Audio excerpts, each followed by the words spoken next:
നിന്നെ ചതിക്കുകയും ദ്രോഹിക്കുകയും ചെയ്തത് ആരാണെന്നും ഇപ്പോൾ നിനക്കൊപ്പം ചിരിച്ചുകൊണ്ട് തള്ളിയിടാൻ ശ്രമിക്കുന്നത് ആരാണെന്നും എനിക്കറിയാം. നന്മയോടെ നിന്നിട്ടും നിന്റെ കണ്ണീരിന് കാരണക്കാരായവരെ ഞാൻ കാണാത്തതല്ല.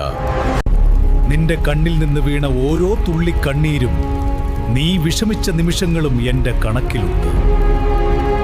നീ വിഷമിക്കാതെ ധൈര്യമായിരിക്കുക. നിന്നോട് അനീതി പ്രവർത്തിച്ചവർക്ക് ഒരിക്കലും രക്ഷപ്പെടാൻ കഴിയില്ല.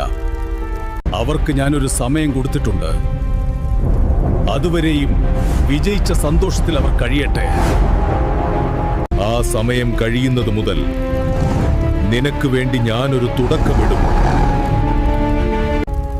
അന്നു മുതൽ നീ അനുഭവിച്ച അതേ വഴികളിലൂടെ യാത്ര ചെയ്ത് സമാധാനമില്ലാതെ അവർ അലയുന്നത് നീ കാണും.